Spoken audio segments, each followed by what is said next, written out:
Karibu kwenye dunia ya siri nzito, majaribio ya kisayansi yaliyofichwa na serikali na hadithi za kuvuka mipaka ya wakati na nafasi. Leo nakusimulia moja ya majaribio ya kutisha zaidi kuwahi kudaiwa kufanyika katika historia ya kijeshi. Jaribio la The Philadelphia Experiment. Ni hadithi ambayo baadhi wanaiamini kama ni ukweli wa kutisha, huku wengine wakisema ni hadithi ya nadharia ya njama tu. Lakini kama ilivyo kawaida, ukweli halisi hujificha mahali penye giza. Jina langu naitwa Abdul Kingungo. Karibu kuisikiliza makala hii.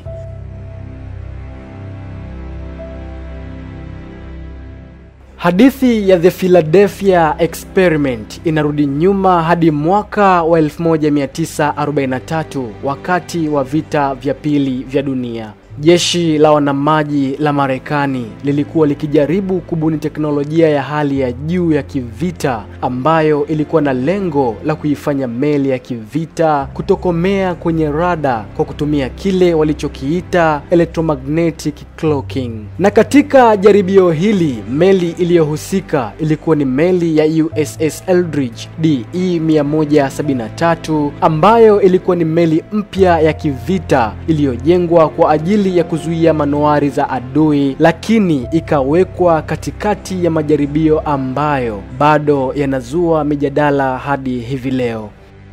Mwaka wa 1943, kulingana na hadithi ya The Philadelphia Experiment, ndicho kipindi ambacho jaribio kuu lilifanyika. Na hili ndilo tukio linalodaiwa kuwa jaribio la siri zaidi la kijeshi la Marekani la kuifanya meli ya kivita kutoweka kimwili na ionekane kuwa haipo, na baadaye kusafiri kutoka mji mmoja hadi mwingine kwa njia isiyoelezeka. Mnamo Oktoba 28 ya mwaka 1943, huko Philadelphia Naval Shipyard, inadaiwa kuwa meli ya USS Eldridge ilifungwa vifaa vya kielektronic na masanduku ya sumaku umeme, kwa maana ya electromagnetic field generators. Na wanasayansi walijaribu kuunda eneo la nishati kubwa linalozunguka meli hii ili kuifanya iweze kufichika kwa urahisi kwenye rada na hata kwenye macho ya kibinadamu. Wakati kifaa hicho kilipowashwa, mashuhuda walidai kuona mwanga wa kijani kibichi na meli ikianza kufunikwa na ukungu na kisha ikapotea kabisa. Na muda mfupi baada ya kupotea, meli hiyo inadaiwa kuonekana katika mji wa Norfolk, Virginia, ambako ni zaidi ya kilomita 320 kutokea katika mji wa Philadelphia. Kisha meli hiyo ikarudi tena Philadelphia baada ya dakika chache tu. Wengi walidai kuwa kupotea kwa meli hiyo na kurudi tena ilikuwa ni teleportation, na wengine waliamini kuwa huenda ilikuwa ilisafiri katika muda, kwa maana ya time traveling. Baada ya meli hiyo kurejea, baadhi yao walikufa papo hapo, wengine walipata kichaa cha kudumu, lakini wengine walidaiwa kufungamana na chuma cha meli, yani miili yao iliingia ndani ya miundo ya chuma kana kwamba waliyeyushwa ndani ya meli hiyo. Lakini wengine walikuwa wakipotea ghafla au kupotea kwenye muda, wakitoweka na kurudi katika hali ya kuchanganyikiwa.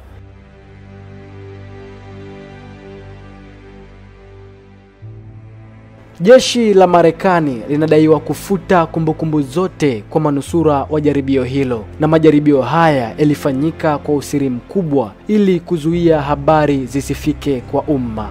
Chanzo kikuu cha hadithi hii ni mtu mmoja aliyejitambulisha kama Carlos Allende, ambaye alidai kuwa shahidi wa jaribio hilo. Aliandika barua kwa mwanasayansi Morris K. Jessup, ambaye huyu alikuwa akiandika kuhusu safari za anga na UFOs, na akatoa maelezo ya kina ya yale aliyoyaona.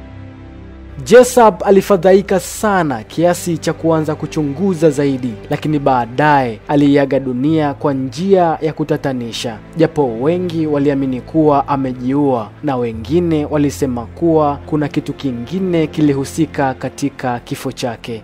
Hadithi ya Philadelphia Experiment imesababisha mijadala mingi sana, na hadi hivi leo kuna nadharia kadhaa zilizoibuka. Nadharia ya kwanza ilidai kuwa hili lilikuwa ni jaribio la kweli la kuificha meli kutoka kwenye rada, lakini baadaye likaleta madhara ambayo hayakutarajiwa kabisa. Nadharia ya pili ilisema kuwa jaribio hili lilikuwa ni jaribio la usafiri wa wakati, kwa maana ya time travel, ambalo lilikwenda vibaya. Lakini nadharia ya tatu inadai kuwa huenda jaribio hili lilikuwa ni njama ya makusudi iliyofichwa na serikali, ambayo ilihusisha hata mawasiliano na viumbe wa kigeni, kwa maana ya aliens. Lakini nadharia ya nne inadai kuwa huenda ilikuwa ni uongo wa mtu mmoja uliokuwa sana hadi kuaminiwa kama ni kweli.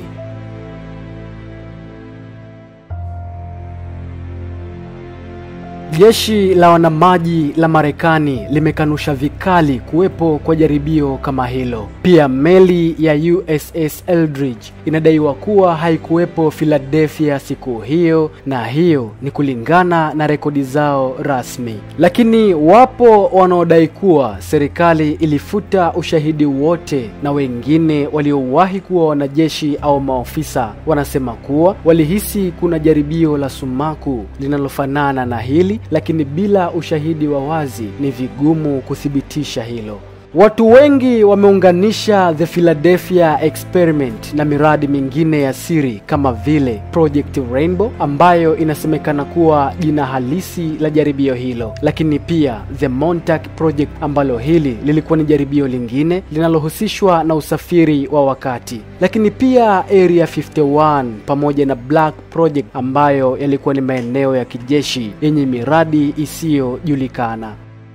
Hadithi hii imekuwa msukumo kwa sinema nyingi kama vile The Philadelphia Experiment iliyochezwa mnamo mwaka wa 1984, lakini pia filamu ya The Prestige ambayo ilikuwa ni filamu ya wachawi lakini ilihusisha science beyond imagination, na vipindi vingi vya Discovery na History Channel vinavyochambua siri za kijeshi. The Philadelphia Experiment ni mojawapo ya hadithi ambazo hazina jibu la moja kwa moja hadi hivi leo. Ni kati ya mipaka ya sayansi, roho na usiri wa kijeshi.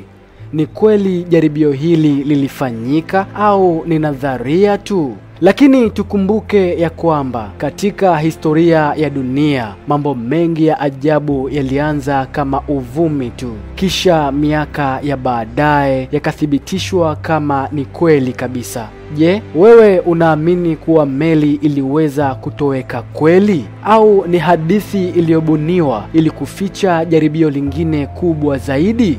Niachie maoni yako katika comment section. Lakini pia usiache kusubscribe, kushare, kulike na kucomment katika YouTube channel yetu ili kuwa wa kwanza kupata makala zetu mpya kila zinapotoka. Jina langu naitwa Abdul Kingungo. Asante kwa kunisikiliza na tukutane katika makala zinazofuata.